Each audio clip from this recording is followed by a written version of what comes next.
मेरे इस YouTube channel पे सभी का स्वागत है। मैं डॉक्टर अनुपमा कुमारी, एसोसिएट प्रोफेसर, कानपुर विद्या मंदिर महिला महाविद्यालय। आज हम बात करेंगे वस्त्र विज्ञान एवं परिधान एक परिचय। नई शिक्षा नीति के अंतर्गत ये जो विषय है वो गृह विज्ञान के द्वितीय सेमेस्टर में फर्स्ट पेपर में ये दिया गया है। तो आइए जानते हैं इसके बारे में कि वस्त्र विज्ञान क्या है। जैसा कि हम सभी लोग जानते हैं कि आदिकाल से मानव शरीर को ढकने के लिए किसी न किसी वस्तु का प्रयोग होता चला आया है। सभ्यता के विकास के पहले मनुष्य पेड़ की छाल, पत्तों आदि को वस्त्रों के रूप में धारण करता था, लेकिन जैसे जैसे मानव सभ्यता का विकास हुआ वैसे वैसे मनुष्य के लिए वस्त्रों को धारण करना बहुत आवश्यक हो गया और मनुष्यों ने बुने हुए वस्त्रों को धारण करना प्रारंभ कर दिया। वस्त्र ही एकमात्र ऐसा साधन है जो मनुष्य के शरीर की विभिन्न मौसम से रक्षा करते हैं, जैसे जाड़ा, गर्मी, बरसात आदि। मनुष्य जन्म से मृत्यु तक वस्त्रों का प्रयोग करता है और वस्त्र प्रयोग करने के अनेक उद्देश्य हैं। वस्त्र शरीर को गर्म रखते हैं। वे भौतिक तत्वों जैसे वायु, जल, ताप आदि से शरीर की रक्षा करते हैं। इसके साथ साथ व्यवसाय और काम से संबंधित संकटों से बचाव करने के लिए भी वस्त्रों का प्रयोग किया जाता है, जैसे फायरमैन, पुलिसमैन, पायलट आदि के लिए विशिष्ट प्रकार के वस्त्रों का प्रयोग किया जाता है, जिससे कि वे अलग से पहचाने भी जाते हैं। घर में भी वस्तुओं की सुरक्षा, सजावट के लिए वस्त्रों का प्रयोग किया जाता है। फर्नीचर, बिस्तर आदि पर भी हम वस्त्रों का प्रयोग करते हैं। वहीं पर स्वच्छता, सफाई, नहाने धोने आदि के कामों में भी वस्त्रों का इस्तेमाल किया जाता है, जैसे तौलिया, झाड़न, बेडशीट, सोफ़े के कवर, कुशन कवर आदि के रूप में हम इन वस्त्रों का प्रयोग करते हैं। आज के समय में वस्त्रों का महत्व काफ़ी बढ़ गया है। वस्त्र सभ्यता, संस्कृति एवं सामाजिक प्रतिष्ठा का आधार हैं और वस्त्र जो है वो हमारी प्रतिष्ठा रक्षक, आरामदायक, सामाजिक और मनोवैज्ञानिक आवश्यकता भी बन गए हैं। हम क्या खाते हैं, क्या पीते हैं, इसके बारे में दूसरे लोग नहीं जान पाते हैं, परंतु जो वस्त्र हम पहनते हैं इस पर सभी लोगों की नज़र होती हैं और हमारे द्वारा पहना गया जो वस्त्र है वो हमारे व्यक्तित्व का परिचायक होता है। वस्त्र से हमारी सभ्यता, संस्कृति एवं हमारे संस्कारों का सहज ही अनुमान लगाया जा सकता है। इसलिए व्यक्तित्व को संवारने में, निखारने में वस्त्र जो है वो बहुत महत्वपूर्ण योगदान देते हैं। अब आइए जानते हैं कि वस्त्र विज्ञान का अर्थ क्या है। ये कुछ चित्र आपको देखने को मिल रहे होंगे कि आदि मानव जो है वो पहले वस्त्र धारण नहीं करते थे, लेकिन धीरे धीरे सभ्यता के विकास के साथ साथ उन्होंने पेड़ों की छाल और टहनी, पत्ती आदि को जो है वो अपने वस्त्रों के रूप में कैसे प्रयोग किया, इसके बारे में हम जानते हैं कि आदिकाल में मानव वस्त्र के रूप में अनेक वस्तुओं को प्रयोग करता था।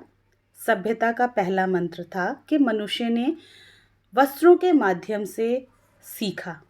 जब उसे यह ज्ञान हुआ कि वह नग्न है, आदिम युग में मनुष्य ने तन ढकने के लिए पशुओं की खाल, पेड़ों के पत्ते और छाल, घास फूस का सहारा लिया। समय के परिवर्तन के साथ साथ बुनाई कला का विकास हुआ, जिससे कि उसने रस्सियां बटकर मोटी मोटी दरियां बनाई और इसी प्रकार उसने चटाई की बुनाई का भी विकास उसके अंदर हुआ। प्रारंभ में इन्हीं चीज़ों से वस्त्रों का स्थान जो है वो पूरित हुआ। जिस तरह से घर बनाने के लिए फूस को रस्सियों के सहारे से बांधा जाता था, उसी प्रकार फूस की पट्टियां कमर में बांधकर तन को ढकने का भी काम किया जाता था। किंतु ये जो फूस की पट्टियां होती हैं वो पहनने, बैठने, लेटने आदि में असुविधाजनक थी और इसके साथ साथ जो छोटे बच्चे होते थे उनकी नरम त्वचा के साथ के लिए भी वो उपयुक्त नहीं थी। इसलिए वस्त्र उपयोगी रेशे की खोज जारी रही। मुलायम छाल और जानवरों के बालों से तन ढकना अधिक सुविधाजनक होने के कारण इन्हीं का विकास होने लगा। ये चीज़ प्रकृति की देन थी और इस वस्त्रोपयोगी रेशे में प्राथमिक रेशा जो है वो प्राकृतिक रेशे के रूप में सामने आया। सभ्यता के विकास के साथ साथ वस्त्र निर्माण कला का भी विकास हुआ।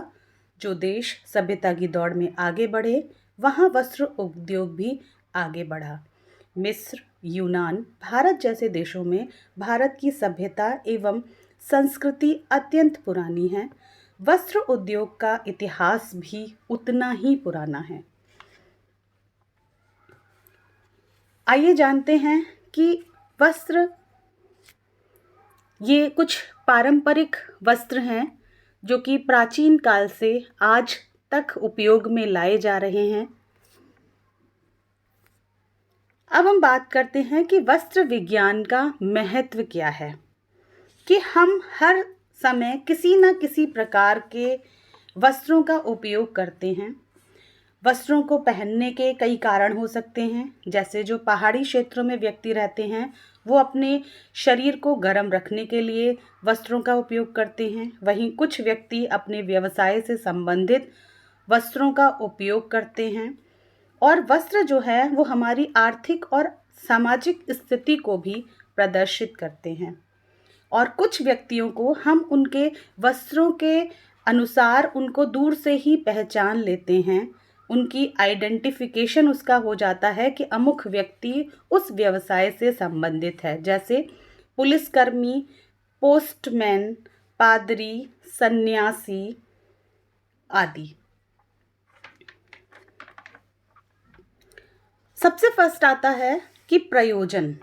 प्रयोजन मतलब कि हम वस्त्र किस उपयोग के लिए खरीद रहे हैं। ये सबसे पहला हमारा सवाल होता है कि जो हमारे मस्तिष्क में आता है कि हम वस्त्र जो है वो खरीद किसके लिए रहे हैं, क्योंकि हर वस्त्र जो है उसके लिए रेशों की जो विशेषताएं होती हैं, उनके जो गुण हैं, जो सूत्र बनाने की विधियां हैं, उनकी बुनाइयां हैं, उनके गुण अवगुण आदि हैं, वो सब अलग अलग होते हैं।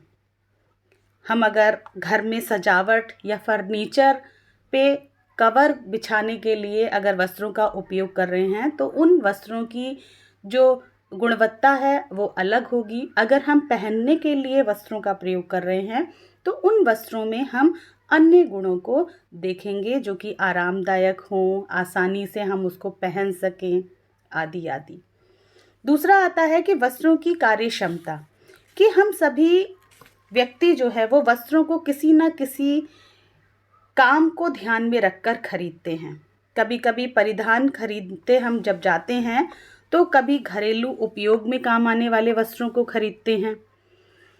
तो कार्य क्षमता को हमें ध्यान में रखना है। इसके लिए हमें वस्त्र की मजबूती, टिकाऊपन, रंग, रूप, सिलवट प्रतिरोधकता, सुंदरता, डिज़ाइन, धुलाई आदि का भी ध्यान रखना बहुत ज़्यादा हमें ज़रूरी है। क्यों? क्योंकि अक्सर जब हम किसी भी वस्त्र को उपयोग करते हैं तो उपयोग करने के उपरांत वो हमारा वस्त्र जो है वो गंदा हो जाता है, और जब गंदा हो जाएगा तो हमें निश्चित रूप से उसकी धुलाई करने की ज़रूरत होगी।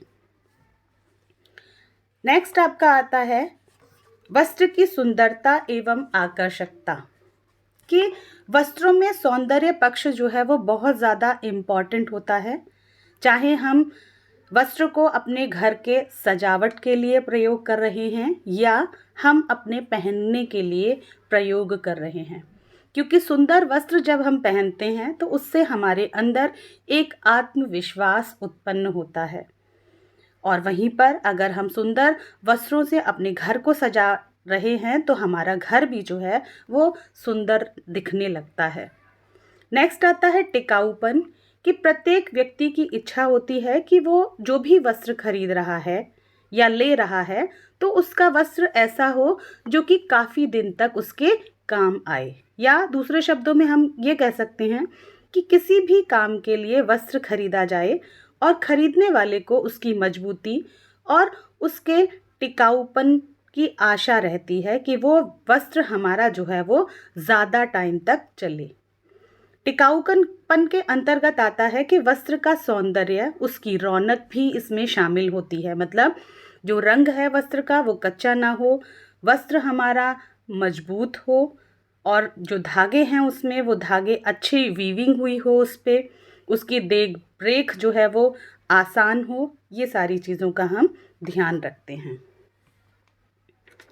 नेक्स्ट आपका आता है इसमें कि उचित रंग, कि रंगों का हमारे जीवन में बहुत महत्वपूर्ण स्थान है और ये रंग जो हैं वो हमारे मनोभावों को किसी न किसी रूप में प्रभावित करते हैं। वस्त्रों में उपयुक्त रंगों का चुनाव दोहरे महत्व का विषय होता है कि व्यक्ति, त्वचा, स्थान, समय सभी के अनुरूप रंगों का चयन जो है वो आवश्यक रहता है। हम हर तरह के रंगों को हर जगह नहीं पहन के जा सकते हैं, तो रंग ही जो है वो हमारे व्यक्तित्व को निखारते हैं। तो इसके लिए हमें ये सब चीज़ें भी ध्यान रखनी चाहिए कि रंग रंगने की विधि, कौन सी विधि से उस कपड़े को रंगा गया है, जो रंग हैं हमारे वो पक्के हैं या नहीं हैं, कौन से रंग ऐसे होते हैं जो कि धूप और प्रकाश में उड़ जाते हैं, कौन से रंग ऐसे होते हैं जो कि हमारे पसीने से धुंधले पड़ जाते हैं। इन सब चीज़ों का ध्यान रखना हमें बहुत ज़्यादा ज़रूरी है, क्योंकि रंग जो हैं वो परिधान का जीवन है और रंग के कलात्मकपूर्ण एवं सुंदर समायोजन से अलौकिक सौंदर्य प्रदर्शित होता है। नेक्स्ट है मौसम की अनुकूलता या मौसम के अनुकूल, कि वस्त्र का जो प्रधान कार्य है वो है हमारे शरीर के आवरण के रूप में हम उसका प्रयोग करते हैं। इसके साथ साथ हम विभिन्न मौसम से वस्त्र जो हैं वो हमारे शरीर की सुरक्षा का काम करते हैं। जैसे गर्मी के दिनों में हम ऐसे वस्त्रों को धारण करते हैं जो कि हमारे शरीर को शीतलता प्रदान करें, वहीं पर सर्दी के मौसम में हम ऐसे वस्त्र धारण करते हैं जो कि हमारे शरीर को गर्म रखें। तो इन सब चीज़ों को हमें ध्यान में रख करके वस्त्र जो है वो चयन करने चाहिए। नेक्स्ट आपका आता है किस्म और श्रेणी, कि वस्त्रों के मूल, उद्गम और रचना संबंधी विभिन्न प्रक्रियाओं की जानकारी प्राप्त होने से वस्त्र की किस्म और श्रेणी को समझने का हमें अवसर मिलता है। परिसज्जाओं की विभिन्न विधियों से परिचित होने के कारण निम्न श्रेणी के वस्त्रों को परिसज्जा क्रियाओं से छिपाने के प्रयास को सहज ही हम पहचान सकते हैं। इसके लिए वस्त्र के प्रयोजन, उचित चयन की क्षमता हमें आ जाती है। नेक्स्ट है आपका मूल्य, कि वस्त्र जो है वो हमारे मूल्य जो है वो कई तत्व इससे प्रभावित होते हैं। सबसे पहले है हमारा जो घर का बजट है वही हमारा डिस्टर्ब हो जाएगा अगर हम अपनी घर की इनकम के अकॉर्डिंग, आय के अकॉर्डिंग वस्त्रों का चयन नहीं करेंगे तो, क्योंकि प्रत्येक व्यक्ति की जो इनकम होती है, फैमिली इनकम, वो डिफ़र करती है, वो अलग अलग होती है। तो सबसे पहले जब हमें वस्त्र खरीदना है तो हमें ये ध्यान रखना चाहिए कि हम किस प्रयोजन के लिए, किस उद्देश्य के लिए वस्त्र खरीद रहे हैं और हमें उन वस्त्रों पर कितना धन जो है वो व्यय करना है। नेक्स्ट है फैशन और शैली, कि वस्त्रों के चयन में फैशन और स्टाइल जो है ये भी अपनी महत्वपूर्ण भूमिका रखता है। कि चयन और ख़रीदारी जब हम कर रहे हैं तो हमें ये बात ध्यान रखनी चाहिए कि हमारा जो वस्त्र है वो हमारे फैशन के अनुरूप होना चाहिए। वैसे फैशन जो है वो बहुत जल्दी जल्दी परिवर्तित होती है, परंतु फिर भी फैशन क्या है और किसके लिए, किस फैशन के अनुसार हमें वस्त्र खरीदने हैं, ये सब जानकारी हमें होनी चाहिए। इसके लिए हमको जो है वो बाज़ार में या मार्केट में क्या चल रहा है उस सब चीज़ों के बारे में भी पता होना चाहिए, अदरवाइज़ हम लोग आउटडेटेड माने जाएंगे। नेक्स्ट है आपका कि वस्त्रों की धुलाई। ये बहुत ज़्यादा इम्पॉर्टेंट पॉइंट है कि जो भी वस्त्र हम डेली यूज़ करते हैं, चाहे वो ओढ़ने में, बिछाने में, सफाई करने में, पोंछने में, किसी भी चीज़ में करते हैं, तो वो वस्त्र प्रायः हमारे गंदे हो जाते हैं और उन वस्त्रों की धुलाई करना बहुत ज़्यादा ज़रूरी होता है, जिससे कि हम उनको दोबारा यूज़ कर सकें। और जब तक कि इनको धोकर परिष्कृत ना किया जाए, ये दोबारा इस्तेमाल करने के लायक नहीं होते हैं। तो जब हम वस्त्र खरीदने के लिए जाते हैं तो हमें इन चीज़ों का ध्यान रखना चाहिए कि हम जो डेली के वस्त्र हैं वो ऐसे खरीदें जो हमारे वस्त्र जो हैं वो गंदे देर से हों, नंबर 1। दूसरा, अगर वो गंदे होते हैं तो हम उनको ईज़िली वॉश कर दें, क्योंकि सारे वस्त्रों की हम जो है वो ड्राई क्लीन नहीं करवा सकते हैं। दूसरी चीज़, हमें ये भी पता होना चाहिए कि हम जो वस्त्र ले रहे हैं उन वस्त्रों को हमें किस विधि से कैसे धोना चाहिए। जैसे कि ऊनी और जो सिल्क के वस्त्र होते हैं उनको प्रायः हमें हल्के हाथ से धोना पड़ता है। वहीं पर जो कॉटन के वस्त्र होते हैं, सूती वस्त्र होते हैं, उनको हम किसी भी विधि से कूट कर ब्रश लगाकर धो सकते हैं। अगर हम सिल्क और ऊन के कपड़ों को, जो सूती वस्त्र हैं, उस विधि से धो देंगे तो हमारे वो वस्त्र जो हैं वो खराब हो जाएंगे। नेक्स्ट और लास्ट आता है कि वस्त्रों की देखभाल एवं सुरक्षा और संचय। कि वस्त्र की उचित और नियमित देखभाल, सुरक्षा, संचय जो है, इनकी मजबूती, टिकाऊपन, ताजगी, नवीनता एवं कार्यक्षमता में वृद्धि कर देती है। वस्त्र लंबे समय तक सौंदर्य और आकर्षक पूर्ण दिखें, इसके लिए प्रयोग करने पर और पहनने के बाद वस्त्रों को किस प्रकार रखना चाहिए, इन सब चीज़ों के बारे में हमें पता होनी चाहिए। किन वस्त्रों को हम खूंटी पर टांग दें जिससे कि उनका आकार, आकृति आदि जो है वो बिगड़ जाती है, तो उस चीज़ के बारे में भी हमें ध्यान रखना चाहिए। कुछ वस्त्र ऐसे होते हैं जिन पे फफूंदी जो है वो जल्दी लग जाती है, कुछ वस्त्र ऐसे होते हैं जिन पे कीड़े लग जाते हैं। वस्त्रों को हम कितने समय तक के लिए बंद करके रख सकते हैं, कब हमें वस्त्रों को धूप दिखाना चाहिए, कीड़ों से बचाव आदि करने के लिए हमें जो है वो बहुत सारी चीज़ों को ध्यान में रखना चाहिए। जैसे जो प्योर सिल्क का कपड़ा है, अगर उस प्योर सिल्क को हम काफ़ी लंबे टाइम तक एक ही तय में रख देंगे तो उससे हमारी सिल्क जो हमारे फोल्ड वाली जगह है वहाँ से वो कटने लगेगी। इसलिए अगर मान लीजिए हम किसी भी सिल्क फैब्रिक को यूज़ नहीं कर रहे हैं तो हमको टाइम टू टाइम उसके फोल्ड्स को जो है वो चेंज कर देना चाहिए, जिससे कि वो ख़राब ना हो। Thank you. नेक्स्ट वीडियो में हम लोग फिर से मिलेंगे, तब तक के लिए बाय बाय।